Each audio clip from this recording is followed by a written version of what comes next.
Welcome to CHANDRAS Edu. This is another video in the Embedded System Design course. So in the last video we have seen about the one of the non-preemptive scheduling algorithm, that is FCFS, that is first come first serve. In this video we will see about the another non-preemptive scheduling algorithm, that is LCFS. So LCFS means last come first serve scheduling algorithm, or we can also call it as LIFO, that is last in first out. And in this also the processes are taken in the order they enter into the ready queue. So here the last entered process will be serviced first. So if we are considering three process P1, P2 and P3, and they entered in the order 1, 2 and 3. As P3 entered last, so P3 will be getting first chance for execution, and then P2 and then P1. So in the last video we have seen that there can be CPU bound process and IO bound process, and the process which may not contain any IO operations. So a process which may not contain any IO operations. Suppose if we are getting a process which does not contain any IO operations, then it will take the CPU time complete until it finishes its task. So which is nothing but a monopoly, so that no other process will be getting the chance for execution until its completion. And in the same case for CPU bound process and IO bound process also, if a CPU bound process entered last, then it will be getting the chance for execution first, and if any of the IO bound process are there, they have to wait for a longer time even though they have entered into the ready queue in the starting itself. So CPU bound process are the one which may require most of the time the CPU, and IO bound process are the process which may require only few seconds of the CPU time, and it can run on its own with the IO devices. So here the waiting time is not minimal. Why? Because IO bound process, or the process which has some IO operations, they need to wait for a longer time. Why? Because CPU bound process or process without any IO operations will be having monopoly, and they will be consuming most of the CPU time, and the other process will be getting the chance very lately. So waiting time is not minimal in the LCFS. The same thing will be there for the FCFS also. So whichever enters last, so they will be getting the last chance for execution in the FCFS. But in LCFS, whoever enters first, they will be getting the last chance for execution. And here we will take one example for understanding how this process will be executing in the order. So we are taking here three process P1, P2 and P3. So they entered together into the ready queue with execution times 10, 5 and 7 milliseconds. When we are saying P1, P2 entered together, that does not mean that P1, P2, P3 entered at 0 millisecond itself. P1 enters at 0 millisecond, and then P2 and then P3. Even though we are saying together, but P1 entered first, then the P2 and then the P3. And we are also considering a process P4,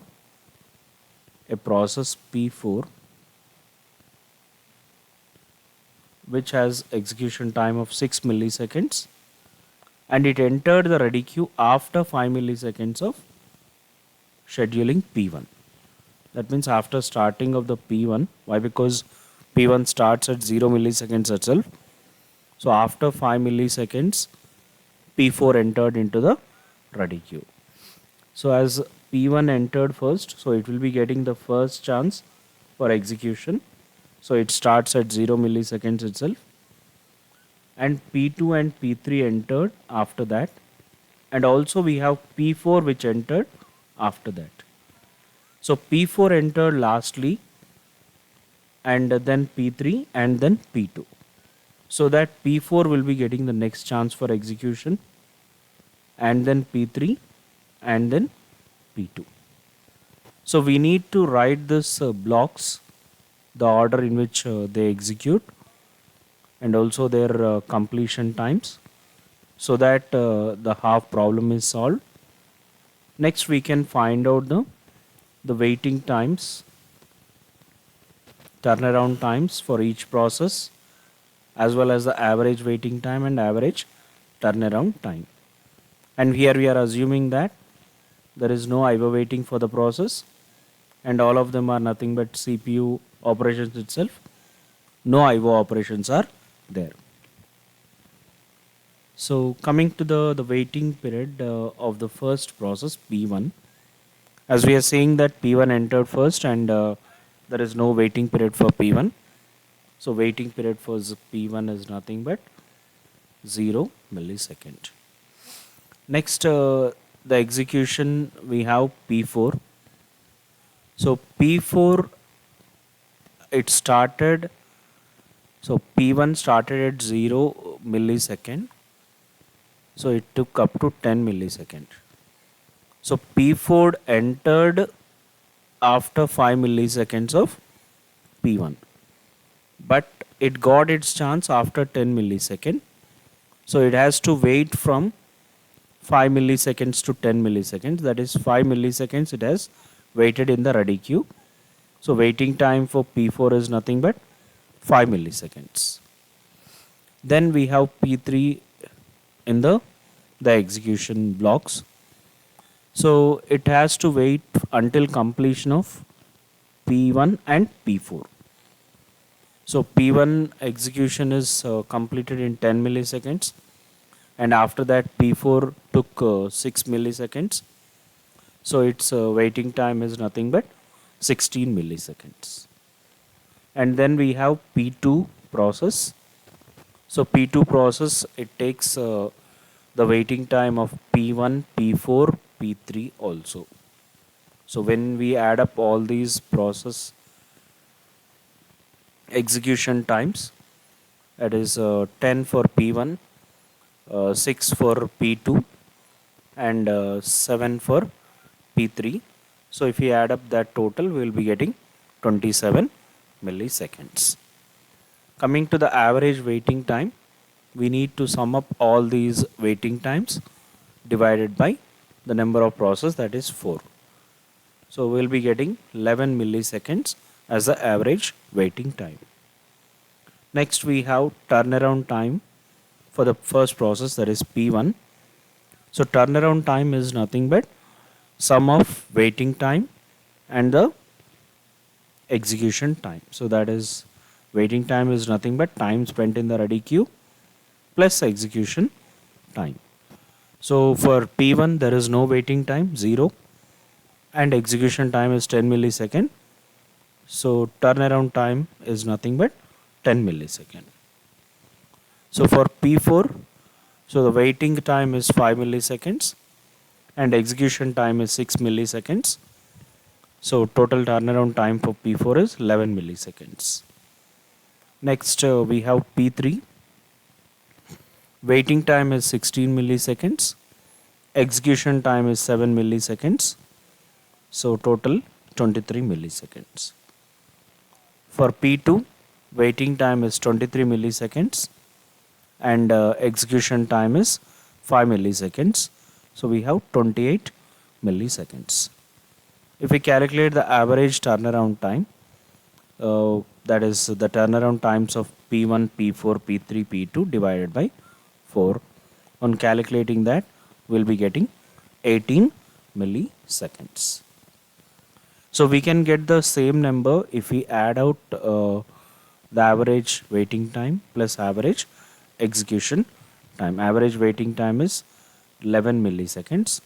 And if we calculate the average execution time, if we calculate the average execution time, that is we have for P1 10, next P4 5, P4 6, next P3 7, and P2 5 divided by 4.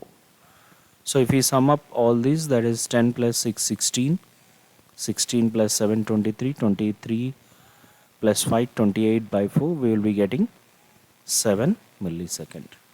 So if we add up 11 millisecond and 7 millisecond, we will be getting 18 millisecond. So that is all about the LCFS scheduling. And in the next video, we will be seeing about the shortest job first. It is also a non-preemptive scheduling. So keep watching Chandra's Edu, and also subscribe to the Chandra's Edu, and also visit the website chandrasekhar.com for more content on embedded system design.